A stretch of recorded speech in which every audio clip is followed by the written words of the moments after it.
Damn. All right, guys, we're going straight live here. No countdowns, none of the funny business. I have a special guest with me today, Mr. Yeti, and he's shaking his head here. He's like, "What are you doing, King?" Yeah, exactly. Yeah, nothing but technical difficulties trying to get this thing to go. Oh man, let me double check and make sure that we're actually, live here. Yeah, I It's, believe we are. okay, there we go. Yep, I can hear myself. Yeah, hey, what's going Can on, you call everybody? yourself a YouTuber? Hey, man. So the thing is with StreamYard is I realized the first time, and I wasn't sure if it was like a definite thing, was if you schedule a stream very, very shortly, like, say like 15, 30 minutes away, StreamYard won't actually pick it up. So when I went to go live through StreamYard, it didn't see that I had a broadcast, even though OBS and stuff like that can. StreamYard won't. So it was give me a hard time. So I had to delete it, remake it, that kind of a thing. So, it is what it is. Oh man, what's going on, Yeti? I went early just for you, buddy, just so I could I have know, you on right? here. Just so that I was here, right? Are you going to actually Yeah. call my name out this week? We could That's what I try. want to know. We could try. Mhm. Yeah, we could try. We could go ahead and give it a go here. Let's go. Oh, here we go. We got Trail Roamer in here. What's going on, Mom? Thanks for the support. That's the mom of a miner. All right, guys. Welcome to another Flux Pools giveaway. This is just going to be an AMA kind of a hangout here, and then we'll give some Flux away here in a little bit. But thank you for Flux Pools for supporting my channel. Definitely really appreciate it. If you guys aren't aware, Flux Pools does have a loyalty program where I believe they have reduced it down to 2 Flux, so it's 2 Flux for a Kilosoul right now on the Flux Pools mining pool. So if you have a Kilosoul, you get an extra 2 Flux every week, as well as you'll be entered if you have 95% uptime or higher. I believe you'll be entered in for the giveaway that I'll be doing here shortly, which will be 5 miners will win $50 in Flux every week, and I believe there's 9 months left in the program, as well as there will be 1 lucky miner who will get 1.7 Kilosouls for 2 days. So really, really great. It's always awesome to see, Flux. They're always really involved with everybody. They're always doing something in the community, and it's always fun. So what's new with you, King? Just doing nodes, doing networking, nodes, right? doing networking in nodes. That's about it. And I got this new fancy Go XLR so I could do things like this. Did you buy it solely for that button? I mean, not just for the button, but it's definitely an awesome thing. You can actually just download a piece of software that could do that at a click of a mouse. Could save yourself. Yeah, but I have a nice big button I can hit here. Yeah, true. But then just think, you could have put that money to good use and gone and got yourself a 7900 XTX when it comes out. Who says I'm not going to get one? Well, yeah, true. I've been looking at it myself, funnily enough. The only problem is because it's a triple wide card. Yeah, it's not going to fit in my current case. Well, okay. What about that gaming PC you have that's in pieces? That's where probably it's going to end up to be. Yeah, see, you need to get working on that. We got to get Yeti playing like GTA. That would just be amazing. No, I don't play GTA. Well, what's new with Mr. Yeti, huh? What's going on in the life of a coder? Well, work and more work, but mostly I've been just getting everything prepped for coming over and getting this facility up and running with you and Hawk and GPU risers. Yeah, as you know, we've been having some long nights. Yeah. Me and Yeti, we've been working a lot lately on a lot of networking stuff, and we're pretty much gonna have everything kind of ready to go, so we know what to expect. So we can try to kind of just go in there and just get it done, really. So it's been a lot of work, and a lot of learning about layer 2 and layer 3. So I'll be a network admin by the end of this. We're getting you there. We're certainly getting you there. Oh man. And Steven Cicero says, Mining King, can you pick me this time? You know what? I should just really pick myself. I haven't even won this thing, and I'm the one that hosts it. I haven't even won once. Oh man. Oh, So good morning to Mr. Max Voltage over there. Although I should really say good afternoon.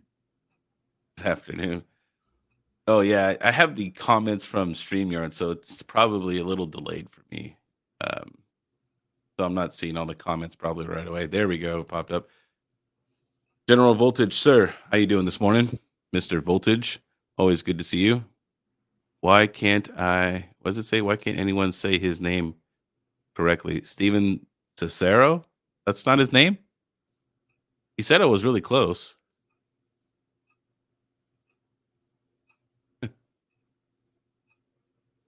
Mining King, you should be excluded. Oh, what?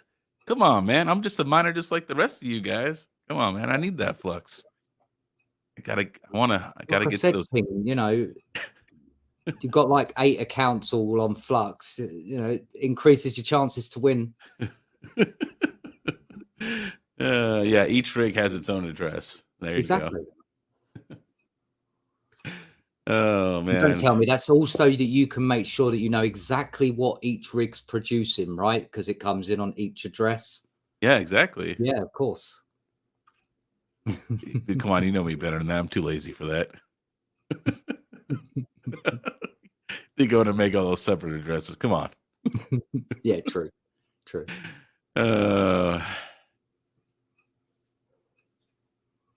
Oh no, close but no cigar. Max said it on Saturday night. Oh well, Max is he's very good at pronouncing names and stuff like that. I'm awful.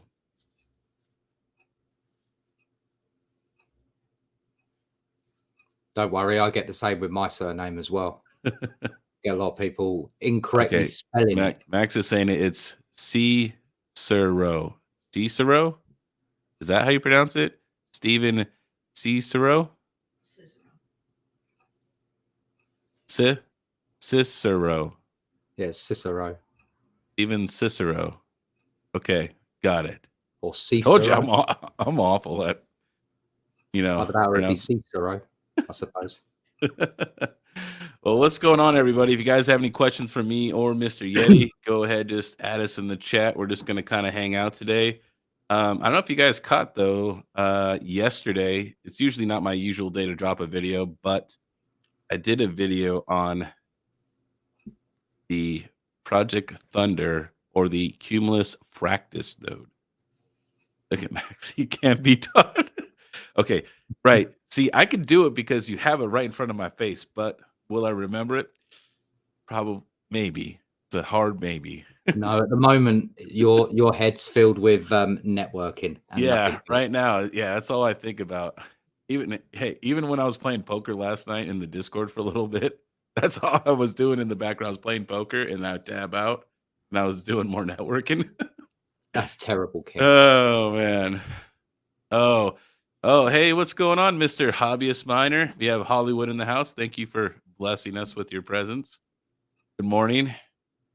Well, I don't know. I think he's East Coast, so he's 2 hours ahead of me. So he's still in the morning time, I think. Just about. Yep. So you guys haven't watched the video on my video on how to make a Fractus node.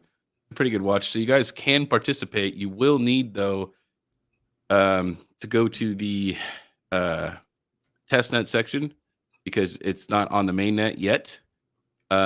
But you do need to keep in mind that instead of the 25 up and 25 down, it will be 100 up and 100 down. So I know this is kind of a big hit to some of the people who have Cumulus, especially people like Mr. Max Voltage here, who only I think has 30 or 40 up. He wouldn't be able to participate. 20. Oh my God, that's just awful. Why did they do that to you? I'm waiting for the new fiber to be run. Man, how do you people live without having 2 internet lines in your house? Yeah. I'm just kidding. But you can have the drives in RAID. It's I think the minimum is 10 terabytes. You can actually just use the mechanical drives and put your OS on there, so you don't have to have a separate SSD drive. But you would just have to mount the other 10 terabytes. So this is you're kind of getting a trade off. Like you don't have to have the write speed anymore, but they quadrupled the internet speed from 25 to 100. So, which is a huge jump, which I think they possibly did that just because of how much data is going to be coming Yeah, on it's and going to be off the the data drive. transit. It's going to be the So data they transit. so they didn't want to have, that lag there, right? I'm Mm. assuming this is just for, smooth operation is probably I'm sure they tested too, like at what point, you know what I mean? Was it too slow? Um, to kind of give an even balance. But I mean, 100, that's at the top level there. That's at the stratus level. So it's going to be, Effectively, it's a stratus in bandwidth, but with the requirements of a cumulus. yep. Yeah. So it's going to be really interesting to see what type of incentives they have for this particular node to see if it's even worthwhile. Like, if it's only a couple of flux more, right, it's not going to really make sense to go out and buy 10 terabyte hard drives and do this because you also may have to increase your internet speed, which is an additional monthly cost, right? So it's really going to depend on what type of internet you have, how much you're paying for that, if you have to increase your internet, um, if you have hard drives laying around that you could put in RAID, you know what I mean, to get to 10 terabytes, or if you have to go out and buy new ones. It's a kind of a big what if right now, but it is pretty easy to get it, to enable Project Thunder. Now, I don't know.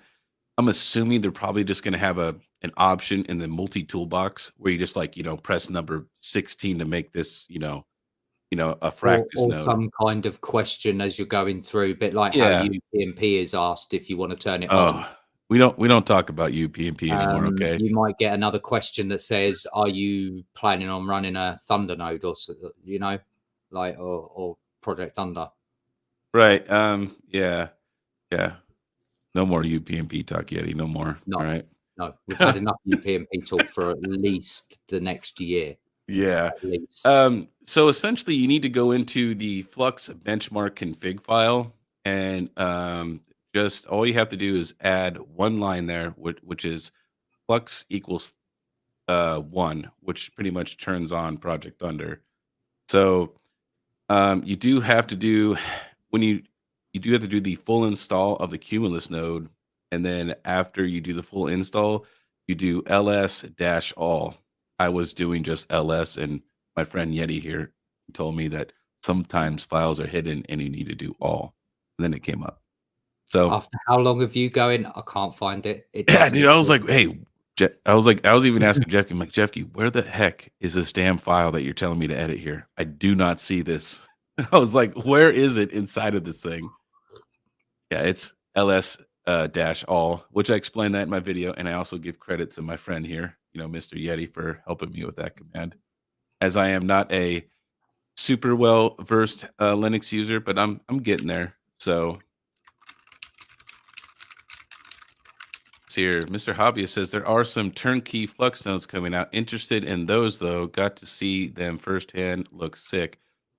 I think I seen a post about those, Mr. Hobbyist, but I do believe that you still have to enter in your information though correctly.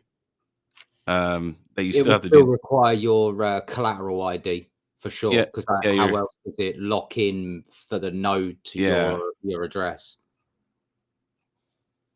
You know, I, I've done a few Flux Zone videos, and I know some other people have too. It's really not as complicated as most people think. Really, most of the time, if you have a problem with your node, it's usually not the the node itself that's the issue. It's usually a networking issue.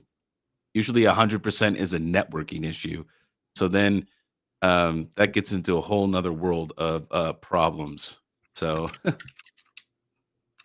connects to your phone through an app. So interesting. sort of like that new Evergreen miner, I guess. Right? They have the Evergreen miner connects to your phone. So that'll be interesting.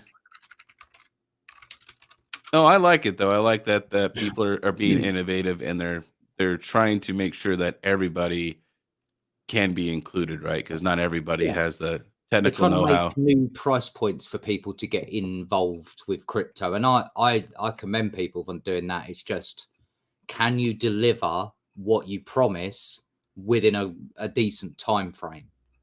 Yeah. Because look at Helium, for example. Helium's probably the best one as an example, right? Everyone jumped on the bandwagon, bought Helium miner, waited how long for it to arrive?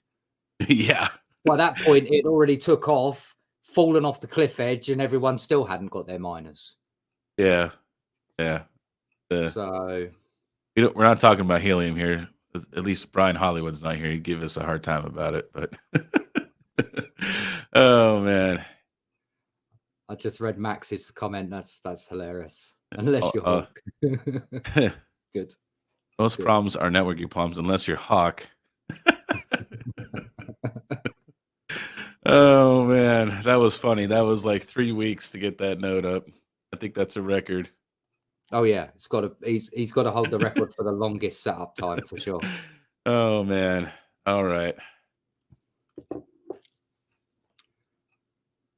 So you've been running the Fractus now for what, day and a bit? Yeah, I just turned it off actually.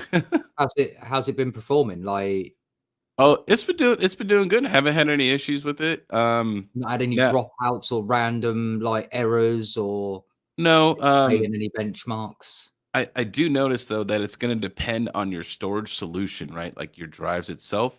My drives are enterprise grade. They're Seagate Exos drives, so they got pretty good read and write speeds. So mine still came up as a Cumulus node, SSD, right? Because of the speed, so it considered it to be fast storage.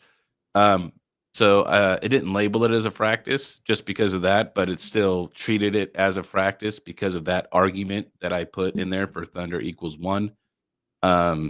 Which I did. I had it strangled as a Cumulus because that's exactly what it was before on the testnet, was a Cumulus node. And so when I had it strangled with Wonder Shaper, it failed because it wasn't at 100. It was like at 30.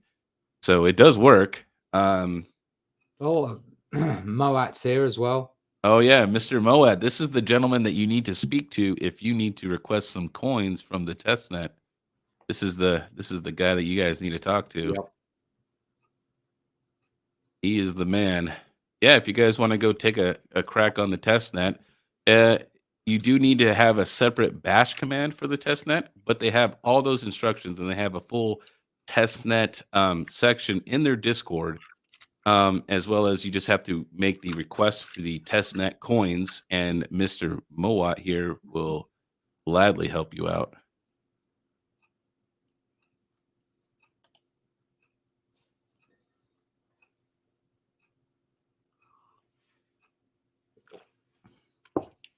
Yeah. Oh, yes. Mr. Moat is correct. There is an instruction actual section of the Discord. And yeah, be sure to read the instructions. What, before you end up like you did, King, and going around in circles for 30 minutes? No, actually, I read the instructions. I actually, it was actually it's pretty easy to go through. It's pretty straightforward. There's just not as many options in the testnet multi-toolbox as there is on the mainnet multi-toolbox.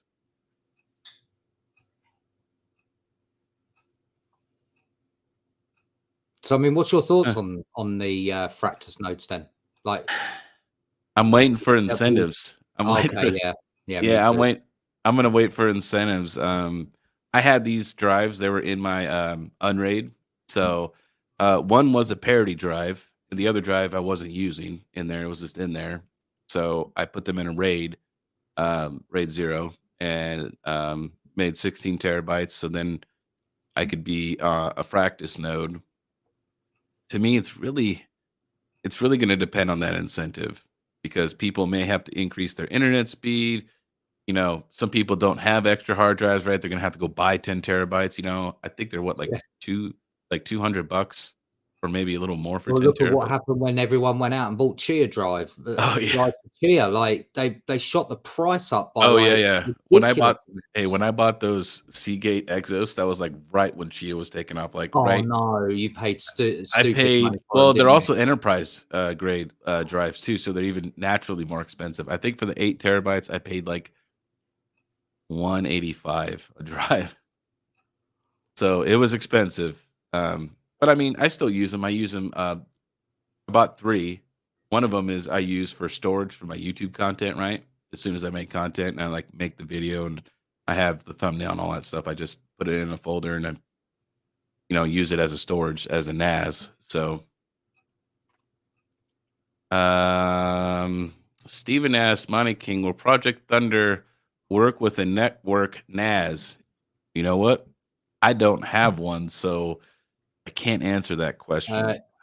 Moat's just answered a bit of it, and I'll answer the other bit, which is yeah, if you slice off enough resources off your network, but doing data transfers across a network to either a NAS is going to require some serious network resources. You might actually bottleneck the throughput of your router. Oh, right, because you're pushing all the information Yeah, back and forth. yeah. That's why SAN exists, because that plugs direct. Okay. Right. Yep. So most times SANs are directly fed using a 10 gig fiber cable Right. directly into a back of the server in question, or into a Okay. 10 gig fiber switch that then splits out to where it needs to go. Moa just said here a good decent NAS should run around 100 to 125 megabits. Okay, which the Oh yeah, minimum for the good. practice is 80. So you would It should. be able to meet the benchmarks. It depending on Yeah. what your speed was. But so it looks like it should work. That's something else I'll have to maybe get and test into. Maybe I don't have an actual standalone NAS. I was just using my Unraid as a NAS. Yeah. Kind of. It was a little bit different. Um,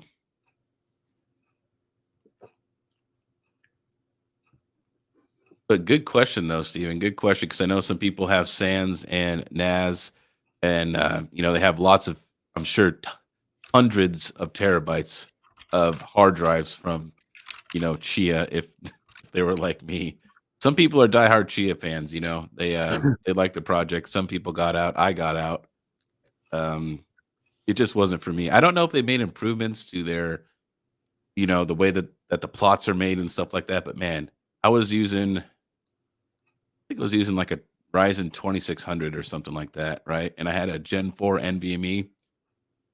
It would still take hours to make one plot. It was like 6 to like, well, I no, I think think it was though longer. Chia has quickened that I up think it was now like though. 10 hours at first. I was like, Yeah, I it mean, it when they was it first was like released, it was forever. awful.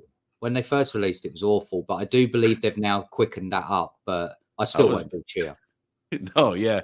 So anyways, one of the so the NVMe that I had, right, was a Gen 4. It was a I think it was an inland, right? It was a Gen 4 inland NVMe. The It degraded that drive so hard when I run the crystal disk right on there. It's What's it last time, down which to? it's in my Unraid, right? That's what's Like my cache. 20%? 46%. Oh, And hey, that was 3 8 terabyte drives that it was plotting for. So I was just like, man, dude, this thing is just annihilating this NVMe here.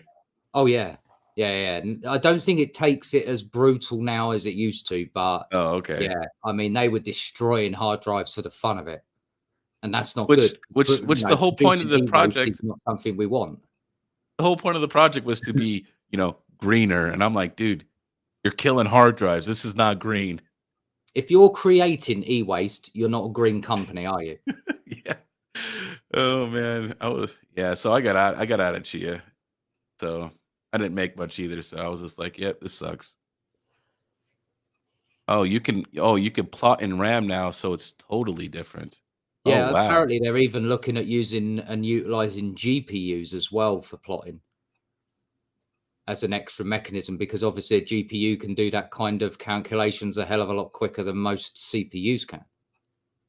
Yeah. Well, Gordon here, he says Flux is setting up a decentralized data center concept Not far off that it. that they don't have to pay for the hardware and reap all the rewards. I don't think the payoff is worth it to run Flux hardware.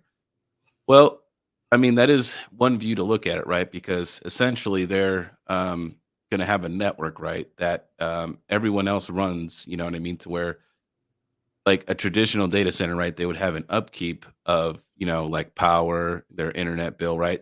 Stuff that we're looking at right now, right? For our own data center, right? Where Flux essentially pays you back for providing your resources. Now, I think it's worth it because it's going to really depend on, and this is not financial advice. This is just me personally, but just think about it from like, what if Flux got to, this is just hypothetical, right? Say it's got to $1,000. Okay. Yep. You got a Cumulus node that's making you 10 Flux a month. You saying it's not worth it then? Yeah. You know what I mean? So right now, sure. Right now, yeah, maybe right now doesn't make financial sense, right? But see, to me, it's a long-term game for me. Yeah. It's a Crypto can't be looked at short term. It can't. yeah, that's a lot of people right now. They ask me all the time, Mining King, what are you mining? Okay, why are you mining that? There's no profit there. I'm like, I'm not looking at profit right now, man. I don't think anybody should be looking at profit. Oh yeah. Uh-oh. We got UPnP Oh yeah, we're chat. gonna get into that conversation. Oh man, we got UPnP chat going on right now. Oh man. Oh man. Now all we need is Jeff Key to turn up so that we can really turn the screw. Oh, I'm definitely gonna make sure. If Jeff Key shows up, I'll give him a link to call in here. And Max is also correct. Nodes are actually more profitable to mine right now. Or nodes are more profitable than mining right now. That is correct, Max. Yeah. I just feel like everybody's really short term though. You know what I mean? Like they want to sell it right now, and hey, if that's what they got to do, right? Because that's their financial situation. I completely understand. But I think when you're looking at crypto, I try to look at it from like, a stock, option, right? You're not going to sell your stocks like day in and day out unless you're like a daily trader, right? Which I don't do that. You know what I mean? Yeah, I'm not a day trader. when I tried my daily trading. It went really bad. Really bad. I was just like, no, not doing this when I'm losing more money than I'm making. Yeah, that's not good. I've heard stories of people losing like 20, 40 grand in a day when they're daily trading. Like I think the worst day I had was like 2.5 grand. Oh, That was I bad. can't. Yeah, I wouldn't see. So when the finance guy comes to me, right, and he's like, hey, I want to invest in these, these stocks, right? Here's their, and he has a breakdown, right? They're 1 to 3 year, they're 5 year, 10 year, 20 year. You usually don't start seeing gains typically from stocks, you know what I mean, until the 5 year mark, and that's where the real, magic starts going on. Unless you have a crazy market like we had, the last couple years with the stock market until the recent, crash of it. But before that, it was going great. But yeah, it's just not financial advice. But to me, I think people should look at crypto as more of a long-term thing than like, what am I making every day? Which I mean, I get it, if you got to pay your power bill and stuff like that. Yeah, I mean, but if you could hold on to it, I would definitely hold on to it. Right now, it doesn't make sense to be selling unless you absolutely have to. Yeah. We have Mr. Hollywood in the house. Brian Hollywood, what's going on, man? You missed the helium comments earlier. Oh man. Nah, Brian's into all that Cardano at the moment. I'm pretty sure. Oh yeah. Oh man, that's if I get another ASIC. If I do, it's gonna be Cardano. I knew you was going to say Cardano. It's gonna be Cardano. Yeah. I know everybody's into Litecoin, and I have an S19 J Pro that I got from Panda, so I have a Bitcoin ASIC. It's actually off right now, so they take a lot of power. And my concern with Bitcoin ASICs, and I don't know if anyone else feels the same way, is that it's going to be wildly unprofitable, or at least for home miners who maybe only have 1 or 2 machines, right? Because I feel on the next bull run, the S19s are going to be phased out. They're going to have new machines, right? And I believe Intel's in the game too. They should have their Apparently new, so. And yeah, they should apparently have they're their supposed new to be super ASICs out. So efficient. I just feel the S19 is just going to get hammered, and that's why a lot of these big farms are probably turning off, because they're going to try to offload these things. Which the prices of ASICs, at least for S19s, have gone way down in the used market. I think they're down to like $1,400 or something like that. So,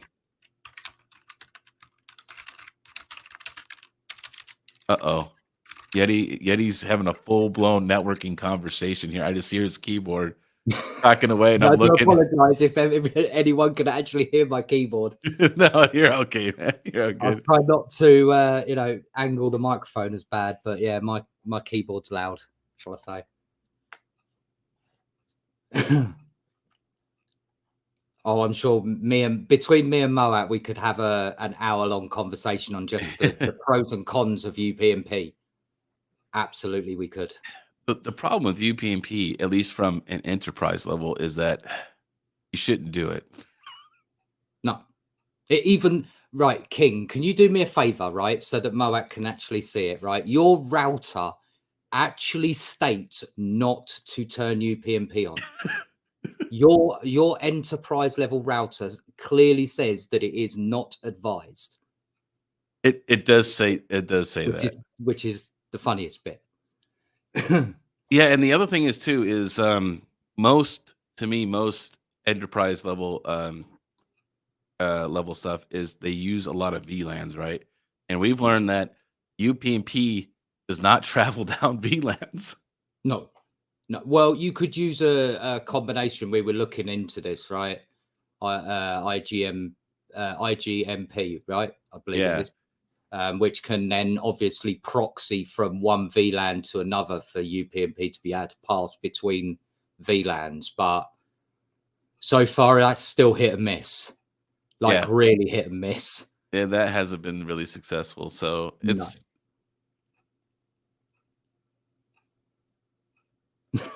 I've just read my look at Crypto Craig. He says no clue why they set it up that way. UPnP is a turd.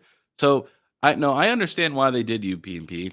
I understand why. I do. Absolutely, I do. They wanted it hands off, right? To where the ports open and close when they need to, right? As apps come on and off of your node, that they say, okay, I need port 31,320 to open to let me in. Okay, cool. All right, I'm done being on your node. I'm leaving. Now you need to close the port, right? That's the whole point of the UPnP. That way, there's no what's going on now? I've just seen the hobbyists comment about putting his on DMZ, and that's like no. Okay. All right, Yeti. Let's go into the DMZ part here. Right. So basically, DMZ turns off all firewalling and everything. Oh, I knew Hobbyist was already joking around it. I could guess the sarcasm. I know. But there are times where DMZ makes sense. So if you're for whatever reason wanting to use two, routing pieces of equipment, you could DMZ one port to go hop from one side to the other, and then let your other router deal with all the firewall traffic.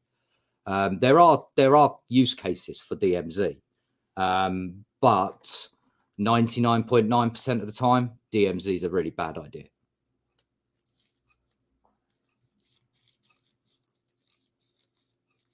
Yeah, hi China.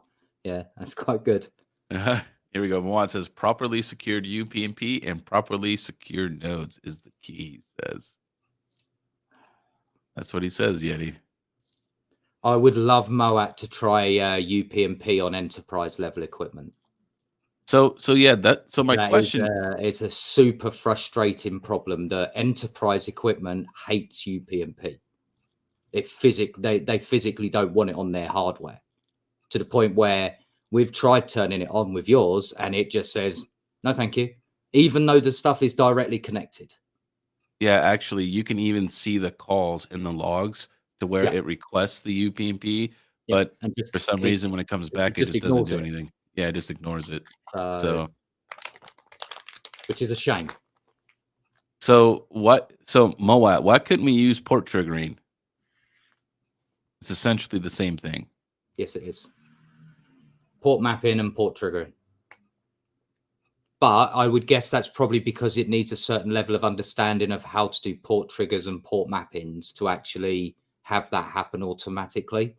And I guess the reason why Flux chose UPnP is because it's the quickest and easiest and hands-off that it can be.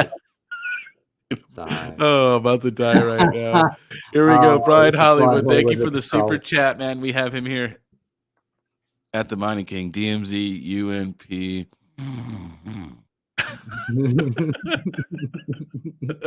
I love the troll. And thank you, the Travelers Travels. Thank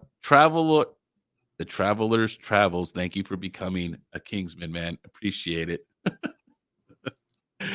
Oh man. Okay, Yeti. Do you want to let them know what our attempted fix is going to be, or do you want to keep it? You want to keep it kind of hush? I want to keep that secret because what I don't want to do is if we actually know how to do this, right? What I don't want Flux to be upset with us and then basically stop us doing it. So it's nothing bad. It's just we've potentially got a problem where we're short on IPs to be able to run our equipment right now. So how do we get around it is what we're trying to work out right now. So Moat says the port triggering would require the nodes to talk to each other. Okay. I think he's saying the nodes on the... we can do NAT policies to allow each one of those to talk to each other. I guess it depends on how the Docker container interacts with the host operating system to then open the UPnP. Right, but is he just... I don't think he's talking about the nodes on our network. He's saying that the other nodes on the Flux network, okay, would have to be able to talk to each other. And well, they already capture what port numbers are open. Right. I'm getting a little confused here. Know exactly which ports are open. Right.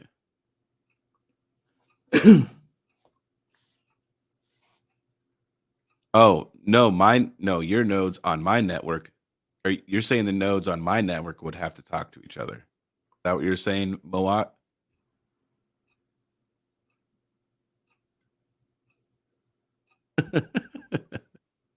Is that Moat asking for a link to join in the conversation on here? Yeah, here we go. Oh, this is going to be interesting. You know, we are supposed to be really, doing the Flux giveaways, King. So don't forget. Yeah, I know, but yeah, no, it's going a little bit longer than usual here. Hold on. This is because you want to now have the answers, right? Here you go. Here, let me get the link here. We're gonna have him call in here, and he's gonna grill us here what we're doing wrong. Oh, if he wants to have a go trying to crack this conundrum, I'm all for letting Moat have a go. I mean, hey, my level of networking is nowhere near Yeti's, but I've been learning a lot. And I mean, UPnP, I hate you. UPnP. One question for Moat then, before he actually arrives, so that he can be prepared. How do you run UPnP on a layer 3 tunnel? And that's all I'm going to say to that, because we're having hell of a time getting it working. It will not open the ports properly. We get such inconsistency, as you've experienced, King, when we were testing it. Okay, hold on. Gordon Murray says you need to set up a server connection between Yeti and King, and it will allow you both. You mean a site-to-site VPN connection? Oh, okay. Yeah, we've already been testing that. We've already tested that. Somebody actually clocked quick enough, though, of what we were trying to do. I love networking. It's so much fun. Yeah, I like your attitude, Steven, but I've stayed up many nights very late. So we've been Yes. going for 40 minutes while I wait for Mr. Moat. Moat, I did send you a DM here in Discord with the link to the StreamYard. So you should be able to click that. Oh, there he is. We have Mr. Moat here. Let's bring him in here, and he's going to start yelling at us. Let's do it. I'm just kidding. Yep. I'm just kidding. He's like, you're doing it all wrong. Oh, man. How you doing, Mr. Moat? Thank you for joining us. Am I pronouncing that right? It's Moat?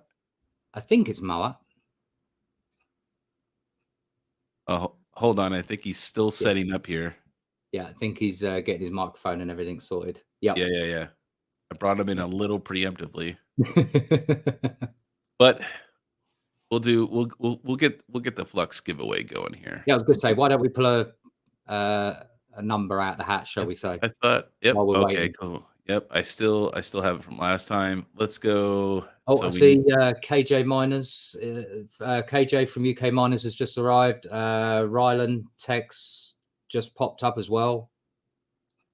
Oh, what's going on, Mr. Ryland? Mr. Ryland, how you doing? How you doing, KJ? The new YouTube sensation, KJ. How you doing, buddy? All right. Oh, you know what I need to do is I need to actually take the number picker over here. Yeah, you need it on the correct screen, King. And like I said, my address first. I haven't won this. Okay. I swear, if you pull my number out the hat now, I'm going to have to just offer it back up, aren't I? Because people are going to say it's rigged. So we got 2,612 entries for the $50 for Flux. So let's go ahead and let's pick the first one here. 2244. Go get that address real quick. Oh, this is the first time I'm doing this on StreamYard too. I also need to I want to do the stream on Flux there. I need to get that I haven't even attempted to do that yet. I've just been too busy. Here is the first address. I just put it in the chat right there. That is the first address. Hopefully that's yours, Yeti. You can leave me alone. I'm disappointed, King. Oh. Sorry, I get that a lot. All right. RPM shouting that he won. Who did? RPM? No, he didn't. You didn't win. Okay, No, if RPM won, hey, if he really won, you need to redirect those funds to me.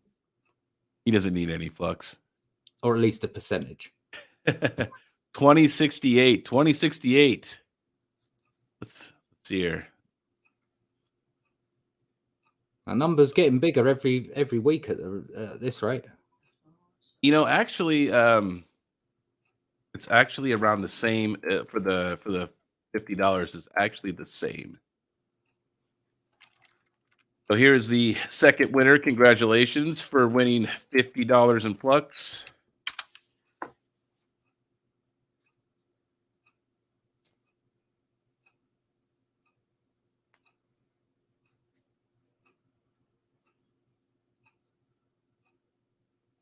Go ahead and pull another one here. 1814.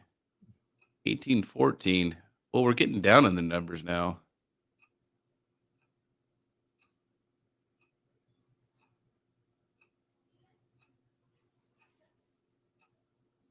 Congratulations. This miner right here to this fine gentleman who won, which is Yeti, right? This is you, right? Oh, okay. We tried. All right. We got two more. I'm feeling it. Yeti's going to get this. He's going to win, guys. Here we go.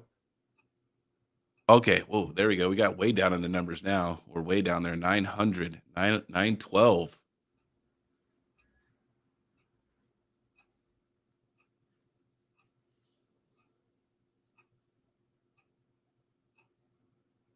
Congratulations, lucky miner here. Here we go. Here's Yeti's address. Oh. Sorry, man.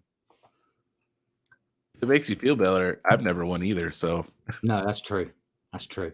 As long as I win before you, King, I'll be happy. Oh, man. That wouldn't be right. I'm the host. I'm supposed to win. All right, for the final winner for the $50 in Flux is 1227. 1227. All right, here we go. This is going to be Yeti. I feel it here. Here we go. The final winner for the $50 in Flux.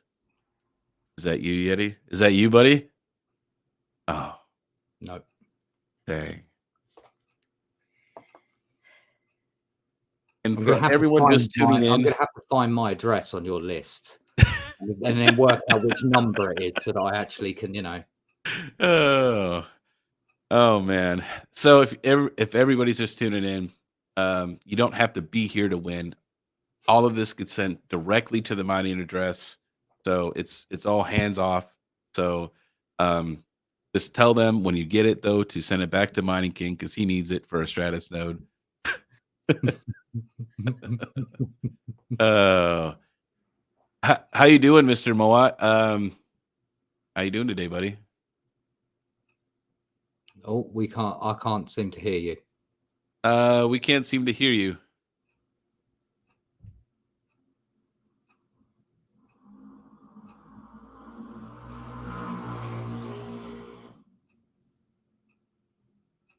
We'll give him a few minutes here.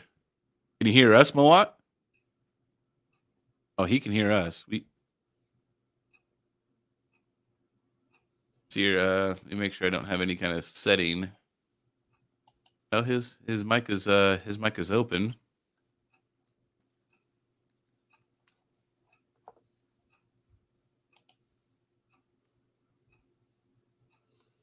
Speaking of nodes, King. How about that?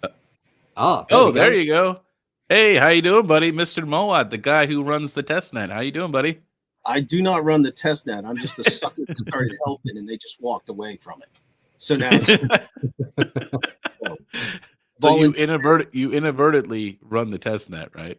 That's it. You volunteer and you do a few little things. The next thing you know, everybody just kind of like slowly disappears off. Yeah, they're like, "Oh, hey, it's this guy's job now. Bye." Yeah, we don't need to do anything. Moat will hand out coins and all sorts of stuff. So yeah, I got stuck with it. Oh man, how you doing? Good. So it's the end of Thanksgiving, so I don't got much time. I got to run off to another family thing. Okay, yeah. Tell us a little bit about the UPnP and why port triggering and port mapping or stuff like that wouldn't quite work. So right now at the moment, the trick is that Docker is designed to be a singular item. It opens up ports out. It does just its thing. Whenever you're trying to take a conglomerate of systems or servers and work with them together with applications on top of them, those applications talk via the servers. The servers have to be able to talk to each other in order to negotiate what the applications are doing inside of it. Now, in order to make this multi-node, multi-hosted, multi-nodes behind a single IP, the quickest way to get to this was to utilize UPnP. And they do it it's very ineffective. So basically, every time a Docker image starts up, it tries to open up a port with UPnP. It doesn't negotiate with anybody. It just tries to open up the port. If the port fails or the UPnP fails, then the Docker application actually just rotates up a number and tries to open up the next one, and then the next one, and the next one, and the next one. This is why when you take 8 of them behind a singular IP, they can all go after the 30,000 ports, which is the issue, of course. The 161, 125 through 160, 161, 98, those are static ports assigned to the nodes. That's fine. Port forwarding would be okay with those. It's the 30,000 and above that the Docker applications are actually using. That is the issue. So as an application starts up, it actually tries to trigger open those ports. So this is why UPnP has to be, because UPnP is the singular point that everything is talking out of. With a port triggering application, the nodes themselves would actually have to talk to each other. And right now, all of the nodes only know each other based off of the blockchain. And the blockchain only contains the public IP information of the node, not the internal IP. And with a network address translation, a NAT, behind your firewall, you cannot talk across your public IP back to another node on that same IP, because just it is possible to do with a very extensive routing system and multiple layers of NAT, but 99% of people will never be able to do this at home. Yeah, it's And you end up hairpin going NAT back out. is not possible with kind of even a business class router and firewall will not do hairpin NAT. You have to literally get up into some of the carrier grade devices before you'll ever get into being able to handle a hairpin NAT. So since the nodes cannot talk to each other, you're stuck with this whole third party arbitration, which is what UPnP is actually doing. Is that as the Dockers try to open up and they fail, they just simply move to another port. They don't know about that other node that actually has 30,000. They just know 30,000 is already occupied because UPnP says it's not available. And then they move on to the next one. So until there's another layer added to the information inside the blockchain where the nodes can actually talk to each other across their own internal network on their private RFC addresses, UPnP is the only way this will ever work. Damn, that's going to get expensive for an entire IP block then. It is. It is. I mean, that's incredibly expensive way of doing node hosting when you've got to put everyone on a dedicated IP address. Well, but right now, again, you can have 8 of them behind it. You know, so eight nodes behind eight nodes behind a router, and you're good to go. And 8 is actually just an arbitrary number that they came up with as well.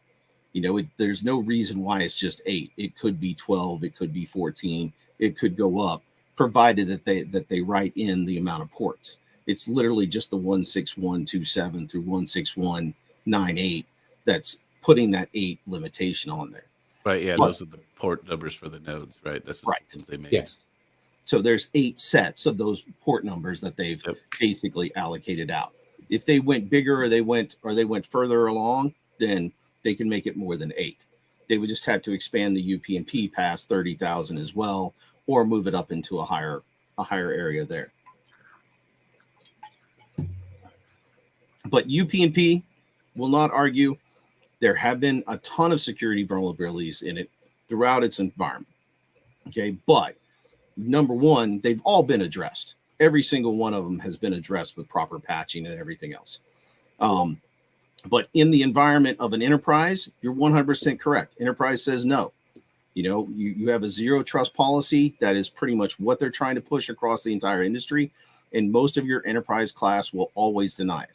You know, the unsecure concept of UPnP is that any internal box can actually open up a port on the outbound. You know, again, that violates a zero trust policy. But again, every zero trust policy and every security policy out there has exceptions for reasons, whether it be technical, business related, or whatever. So allowing UPnP, and the reason why the UPnP standard is still acceptable and still supported on most of the routers is because it's a very common thing for any TCP application to use. Every one of your home Xboxes and PlayStations and most of your game systems are all talking UPnP in order to get out. I actually rely on UPnP. You would be shocked how much UPnP is out there. But to that point too, there still is the secure. You know, there are RFCs that are in place inside the UPnP protocol that only supports individual authentication. So basically, a port can only be opened by a machine valid inside of that VLAN within that range, and no other machine can overwrite that UPnP entry, which is another thing. A man-in-the-middle attack, so on and so forth, to get inside that port. You don't want that to happen. And one of the most common things that we see in the support community is somebody changing their IP, or they're running DHCP. So they have opened up a UPnP port at one point, then their backend IP changed. They try to bring up the node again. It conflicts, it errors out because that UPnP entry was made by .10, and now the node is .15, and your router is saying, nope, you're not the valid guy. My security says, no way, and then it pops them out. So, you know, there are. I know exactly what you're talking about there, because my internet service provider, I'm on Dynamic. So if my IP changed and I didn't reboot the router right, it wouldn't open the UPnP port correctly. I would have to I would have to actually reboot the router to get the UPnP to actually release itself and pick up all the new IP addresses to be able to open them up for my nodes. Yeah, Carr actually responded to Cicero, I believe. They'll probably not go over 8. No, I don't think so. It's a good round number.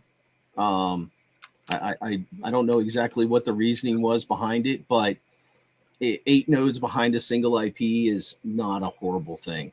And again, if you figure it out, I mean, you're talking, for 24 nodes, you need 3 IPs. So that's not a huge thing. If you get a 16 block of IPs, you have, what are we up to at that point? 128 nodes. So that's a pretty good range. I mean, like I say, we've been struggling with, obviously, King uses an enterprise level piece of equipment for multi-WAN support. Mm-hmm. And the moment we turn on UPnP, nothing gets picked up. Now, if we down the other WAN, it will pick up. But because it's multiple WAN and we're trying to shunt, half its traffic down one pipe and half its traffic down another pipe with route policies, you're going to be screwed. So the problem with the UPnP is the UPnP is actually nothing more than a binary that's running on the router. And inside of that, running on the router, it's basically a very simplistic. It has a WAN and it has a LAN. Now, you can VLAN it by specifying this LAN is seeing these tags. And that's not a problem. The problem is the other side where the WAN is. And the WAN is only, and that one singular process is talking to both the WAN and the LAN. And I've run through this similar. I tried to actually set this up in pfSense where I had multiple WAN IPs coming in and multiple VLANs behind. And the same problem. The pfSense, and I guarantee you the enterprise or whatever the one you've got, I can't remember the name of it. I watched the That's the Draytech. The Draytech. It's the same thing. It's running the mini UPnP daemon inside the OS, and that's what it's doing. But the problem is that, and this will probably exist forever, is that there's no containerization. So if you could containerize that process and only allow it to speak to this interface, and then run a second process beside it that would talk to this interface and that interface, then you could do this, because you basically need multiple UPnP daemons running in order to handle this. And I think there would be a problem on the back end too, where you wouldn't be able to specify exactly which LAN was talking to which LAN. I could see it going a little bit sideways, because now you have to specify, only VLAN 10 is talking to this UPnP daemon, VLAN 20 is only talking to this UPnP daemon. And if both of them talk separately, you could run into a conflict. So it's not, as you stated before, an enterprise class protocol. So it's a home protocol. It's made to handle your Xboxes, your PlayStations, and just nobody's gone out there and developed any kind of multi-tenant type concepts for a UPnP daemon. So your best bet, honestly, is just to virtualize behind it. And that's what we're doing with another guy in the community. He has the same thing. He has 8 IP addresses on his public WAN, but of course, once he comes into his first level router, he can only UPnP for one of those IPs. So behind that, we actually have to do, again, another virtual router and then split out all of his nodes in between. So that's what I always recommend to everybody, is put yourself up a virtual pfSense instance, for example, and let that run all your nodes behind the scenes and just pass your WAN IP directly through your router. The other issue that I had, at least this is just for my ISP, is it requires a VLAN tag for connectivity. So the issue we actually had to, in order for things to be able to route properly, right, across which WAN I wanted to use, we actually had to do it in a route policy and disable load balancing, because the problem is they both use the same VLAN tag for connectivity. They both use 201. They don't use any other tags, so it didn't know which WAN to send information to, right? It would just pick up both of them. Like one time you might be on, the dot, we'll just say 194, and then the next time you'll be on the dot 85, right? Because it sees them both as VLAN tag 201. So we actually had to specifically make route policies for the VLANs to communicate with, each WAN that way, because it wouldn't, otherwise it wouldn't dedicate itself. Essentially, it would just automatically keep switching between the two because it couldn't, tell the difference between WAN 1 and WAN 2 because they both use the same VLAN tag. Yeah. It was awful. Now, is your provider actually DHCP in your address down, or is it still static? You just have to be on the right VLAN. You have to tap. No, it. it's DHCP. Okay. So I can get static from them. I would have to pay extra though. Yeah, I mean the DHCP is fine. So in your case, what I would do is literally just put your virtual pfSense on the same VLAN as your WAN interface. So on your router, you've got your WAN interface, you've got your LAN interface. But if you tag both of them on 201, then that joins the LAN interface and the WAN interface from a layer 1. And then simply make sure that you put the virtual MAC inside your pfSense as the MAC address that you want on the external. And then the DHCP should pass directly through to the pfSense, and then the pfSense would be the WAN IP. And that would limit all of the traffic for those nodes to be directly behind that pfSense. Okay. You're basically turning your border firewall router into a bridge. So you're just bridging that layer 1 from your WAN to your LAN. Okay. Let's have to give that a try. I mean, the bit that comes the problem is because you've got 2 WANs. That causes a number of issues for you. That's why, it might actually even pay us benefits to look at, how many we can run on your side. But if we can get this other bit that we've been trying to work, then we'll be all right. But it gives me some ideas to try on that. So I appreciate it, Moat, man. We might have to get you in a call one day. Pick your brain a little bit, man. We've definitely seen a lot of weird stuff and tried a lot of different stuff to try to make it work with a lot of people. Yeah. But definitely the virtual pfSense behind it, I highly recommend. It's just the simplest way to solve all the problems. Okay. I know you got that nice brand new router out on the edge and you want to keep it, but you just need to bridge that. You just need to bridge that VLAN directly down to a virtual. And you can set it up. You can still set it up. You can put that pfSense inside your Proxmox. You can bring in the bridge. You can set up a new bridge, tag that bridge as 201. It'll pull it out, assign the pfSense to just natively. You don't even have to tag on the pfSense. But now, if I tagged it 201 though, right? How would it know that it was on WAN 1 or WAN 2 though? Because if you tag the Proxmox interface as 201, and then on the firewall on your router, you allow 201 on that interface. Then once the interface comes up, it will be on VLAN 201 as a native VLAN. So to everything behind the Proxmox, it'll just think it is 201. So then you take the IP or the MAC address, make sure that you either give that to your ISP or you can copy the MAC address you already gave them and put it on the inside of the Proxmox. And then the Proxmox will take a virtual, it'll emulate whatever MAC you want. So if you downed your WAN 2 interface and then just simply grab the MAC address off your WAN 2 interface and put it on your pfSense, when you brought it online, it would make a DHCP call out over 201 and grab your public IP. You're writing all this down, right, Yeti? Yes, don't worry. We're going to have some fun. Oh, man. But it gives me another idea to try for our one as well. Okay. So, yeah, we'll be all right. We'll give it a go. Well, I don't want to keep you too long, Moa. I know you got some family stuff to say you had to take care of, but I appreciate the call, man, and the information and some insight to some more things that we could try. Cool. All right, you guys have fun. Hey, thank you for stopping in, Moa. Have a good day. Bye. Bye.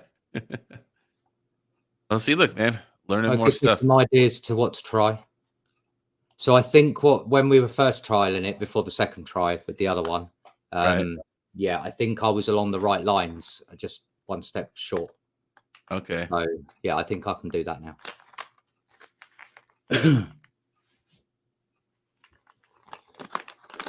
Well, I think the other secret thing that we were going to try to do, I don't think it's going to work anymore. Oh, let me have a try first.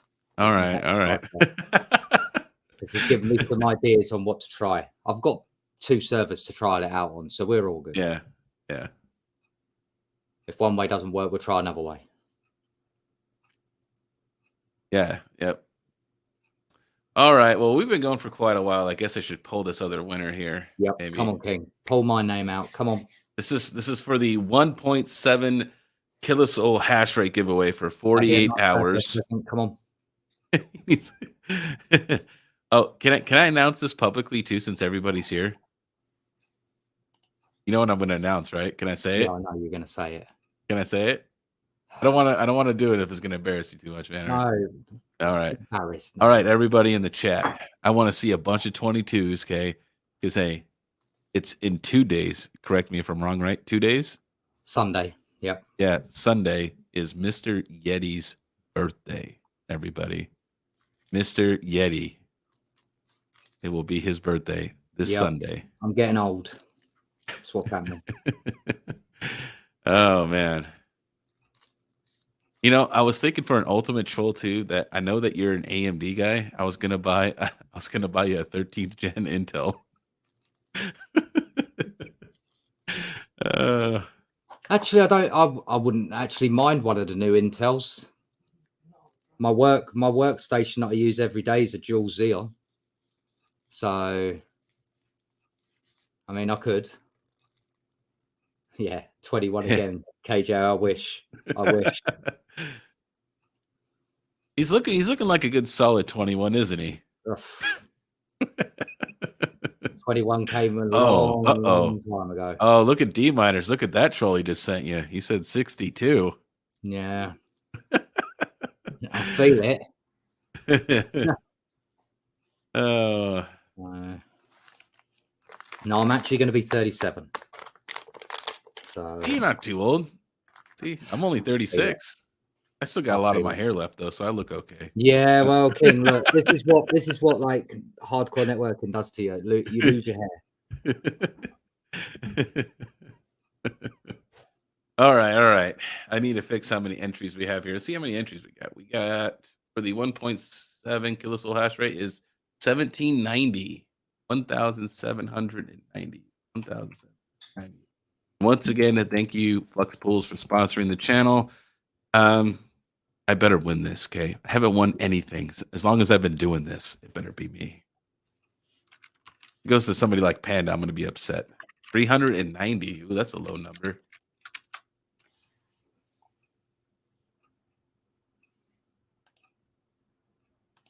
$390. Well, that's definitely not me. Come on, King. Paste out my address. Come on.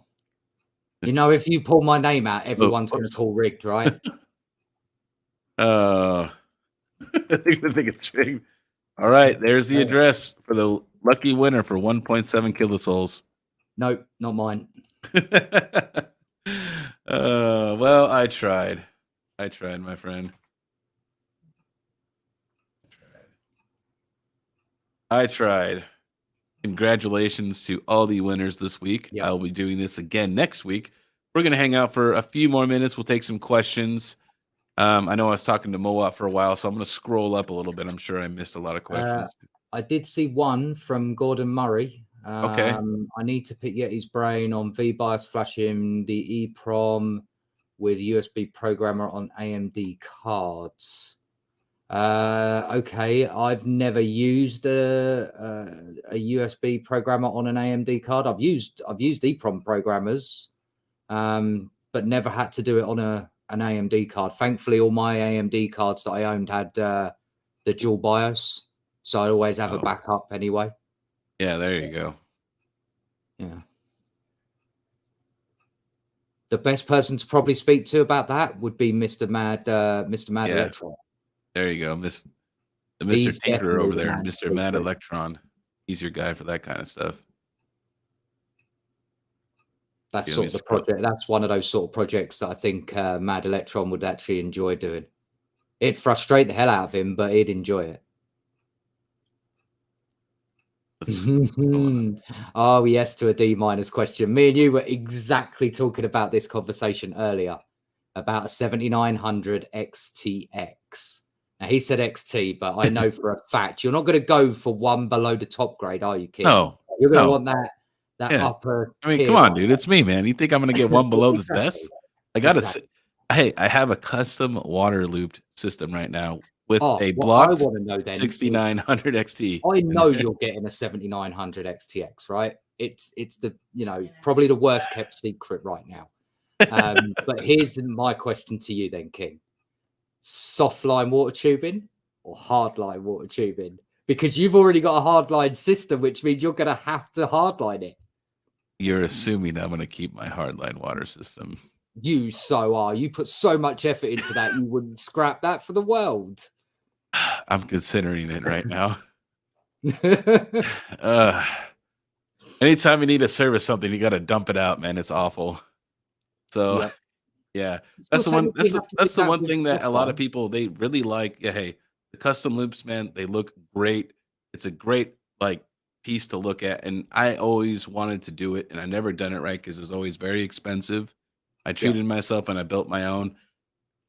But from a serviceability standpoint, it is horrible. It's horrible. I hate it. Horrible is the right word. You can't just like sit there and unplug stuff. You got to like dump the whole loop. It sucks. I hate it. So if you ever want to change it, come over here and hardline mine, will you? Because you know that it's in a workstation like server case. So it's going to be a nightmare to call that. I thought we were going to get Chump to do it, and we're going to use copper pipes, right? Yeah, I would love to have Chump Change come over. And he's a plumber, man. He can do the copper stuff. Call it in copper. It'd be great. It'd also be very expensive, but it would be great. Oh, look at D-Miners. D-Miner says that he wants the 6900 if I get that 7900 XTX. I'll be 1 second. He wants rescue my elderly cat who's trying to get down. Hang on. Oh, there you go, Chris Irish. Yeah, you're waiting for the 3D V cache. That's what I'm waiting for. You know, I was so I don't know how to say this without like making it sound bad, but I was let down by the new 7000 series CPUs. Yeah, me too. I'm so glad I bought the wife of 5800 X3D. I was just like, okay, you got the 5800 X3D, right, with the 3D V caching stacking technology, and then so that's where you left off, right? That was literally the last CPU that you did on your AM4 platform. The next platform, you don't have it, like they're going to do it. No, I know they're going to do it, but it's just like I don't understand it. Like to me, it seems like the Intel 11th gen, right, which was just total garbage, right? That was a horrible generation for Intel, was the 11th gen. And I felt like they're just trying to, I don't know, make extra SKUs, you know what I mean? Get an extra go, make more money, right? Before they did the 3D V cache version, they never had a second sort of run of their chips, so to speak, further down the line, right? So I get it. It's getting more out of their SKUs, but still, I mean, you'd have expected maybe them to have had that as standard for their next gen. That's to me what I would have thought. It's like you left on this series. Why? So your next gen shouldn't be slower than the previous gen. That's what happened to Intel on the 11th gen. Yeah, I'm like, why are we going backwards?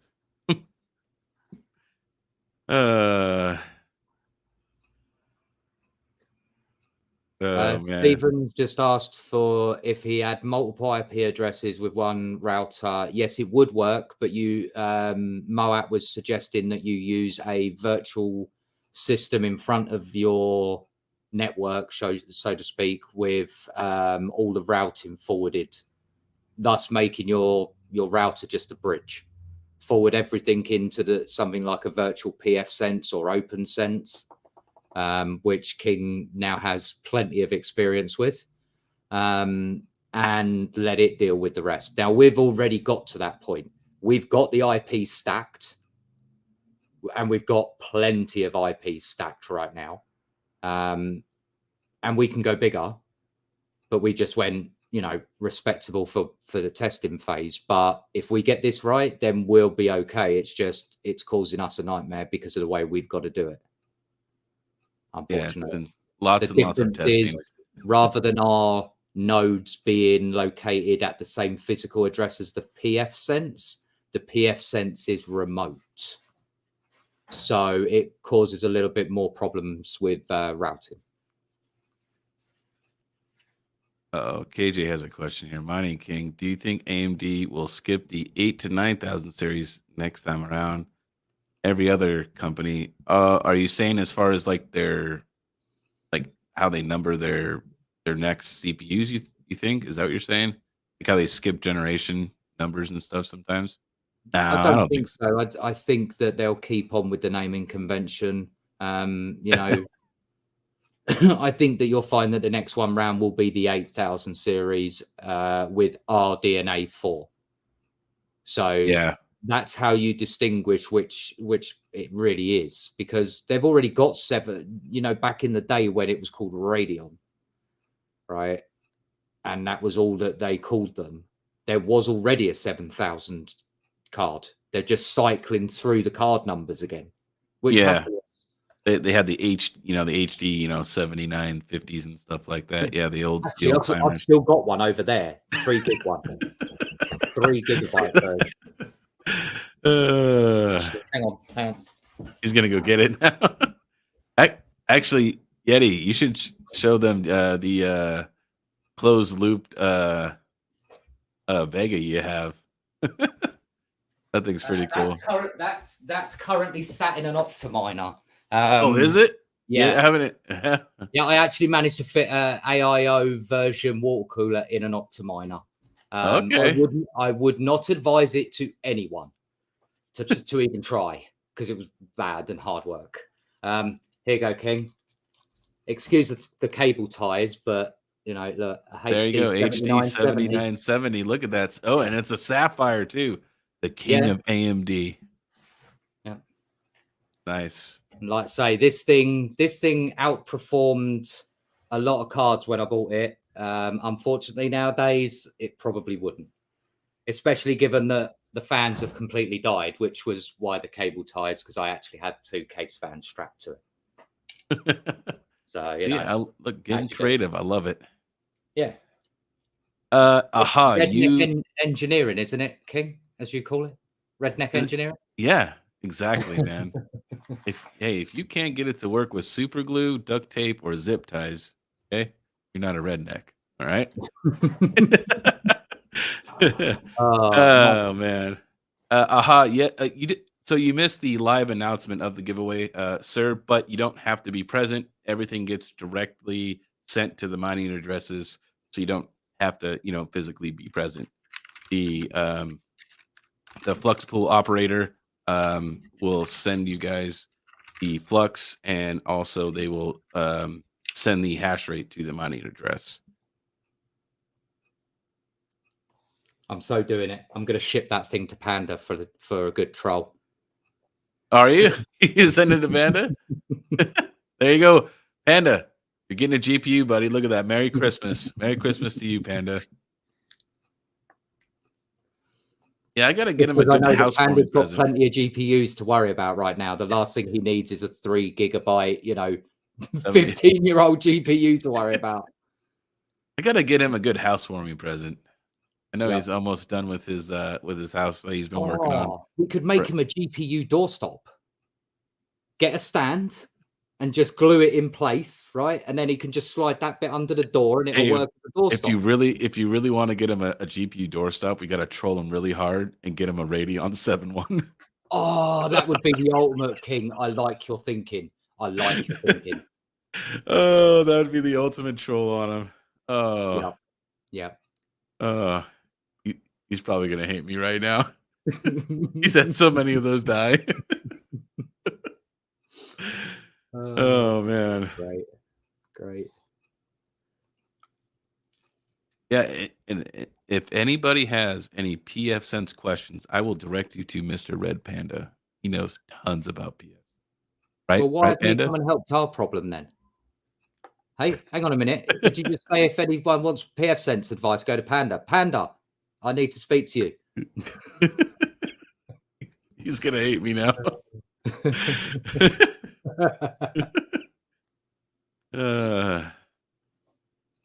Oh, he says, oh, that is a lie. He knows more than zero. Oh, I know how much Panda knows about PF Sense. He claims he knows nothing, but we all know different. Oh, look at that. Mr. Max Voltage selling some of that ETH, getting another node. I like your style, my friend. I like it. I was actually trying to convince Chump Change to do the same. I know that there's, people who are holding on to their ETH because they think it's going to go up. And, I can understand the hodl game. I just don't have any faith in Ethereum, right? At least me personally, right? So instead of the ETH just sitting in your ledger or wherever wherever you keep your Ethereum, right? On Zelcore or whatever you decide to keep it, it's just sitting there. It's not making you any more crypto, right? Yep. You could make a node. Well, I do still have a little bit of ETH. I never traded it all in. I did trade some of it in. There's only a few people that I know has done like all of it, Mr. King over there, and just flipped all of his ETH into Flux. I've seriously considered it. I've probably got enough ETH to just about reach a Stratus node that I could convert. So I have thought about also just trading it in for BTC and splitting my bets, loading BTC that I can sit on till the next bull run, and then what's left over just convert it into Flux. I know that's everybody's. I think that's what a lot of people did. Is a lot of them also before ETH went away, right? They were mining like 2 miners, you know what I mean, and getting paid out in BTC and getting ETH. I know that a lot of people did that. It's a pretty safe bet. You're not going to make I don't think a huge gain on your money, but it is, I would say, a very conservative option, right? Yeah. Because it's tried and true. It's been around forever. It's not going anywhere. So, Flux, I could see. What I want to know is, are you getting another tin of RPM bathwater from Yankee? Oh, me? Hey, I never even got the bathwater. He just put a sticker on there. I was upset. Oh, what? I was expecting like a, like a mason jar or something. Blatant false advertising. Panda, hey, you need to do something about when this. I did that video too, you need to, jar it up, RPM bathwater and ship it to King. Hey, I was when I opened, because I pre-opened the package because I thought there might be something in there, right? And there wasn't. I was contemplating. I'm like, man, I should just go out and buy a mason jar and just print off a thing, just put water in it and just drink it. In the video, I was thinking I should have done it. It would have been funnier. Yeah, I'm disappointed, Would Panda. have been better. You're almost as bad as Yashnik. He promised me my maple syrup before Christmas. At this rate, it'll be next year. He says if I keep complaining about the maple syrup, it's going to take longer to get there. Yeah, I know, right? It's going to take like 2 weeks to get to me. Yeah, at least. So, no, unless he ships stuff like I do. I ship stuff pretty quick to you. Yeah, King. The last thing you shipped to me like that ended up that you would have been actually cheaper for you to just purchase the other device. It's only money. Who cares, right? Oh, man. All right, guys. Have any more questions, or are we going to wrap this up? Yeah, I'm going to wrap it up in about 7 minutes. It'll be an even hour and a half then. If you guys got any last-minute questions for me or my special guest, Mr. Yeti Can you hear here. the cat? Oh, yeah. Better go feed her. Give her a treat or something. Come here, buddy. Come say hello. Come say hello to everyone. Chris Hanley says, Mining King, have we talked about...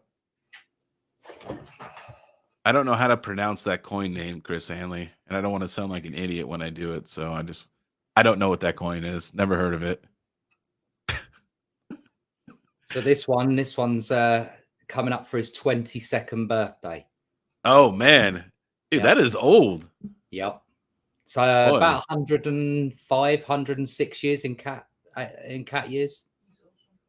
So he's also just starting to lose his complete eyesight. He's already gone deaf. So He's definitely hit that sort of super senior age, unfortunately.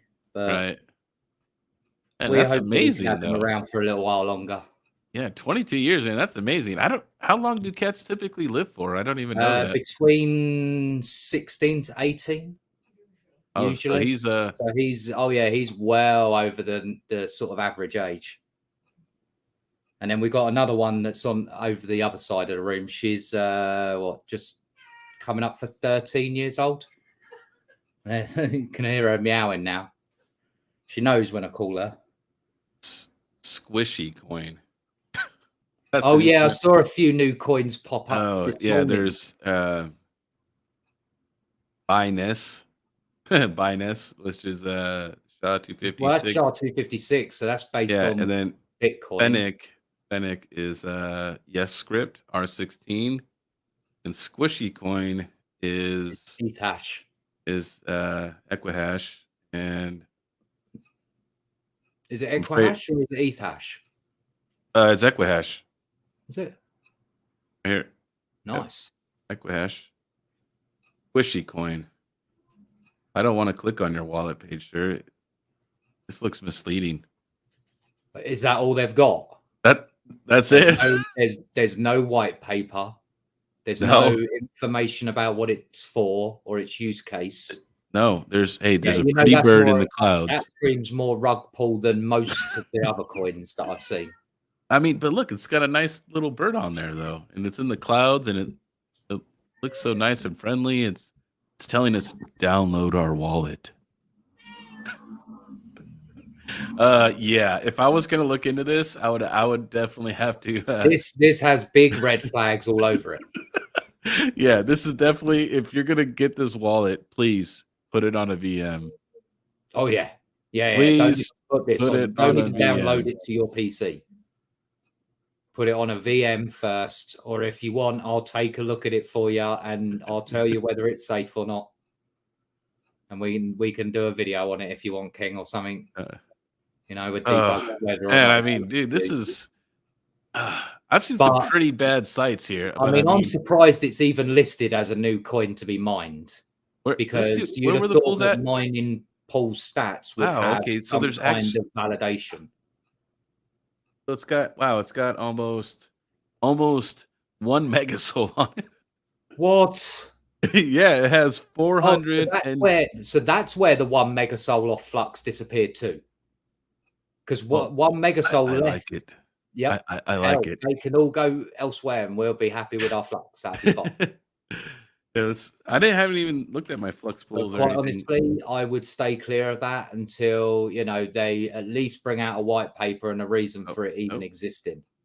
Oops, I need to go to my actual Flux something that I've got really big into recently when it comes to looking at new coins for me to actually mine is whether or not it even has a use case. Because if it doesn't have a use case, then the chances of it surviving is practically zero. Right. Yeah. And I mean, come on, Yeti. Look at that bird on the webpage. It's just saying, "Download my wallet and trust me." That's what it's saying to you right now. Download this wallet and watch all your funds disappear.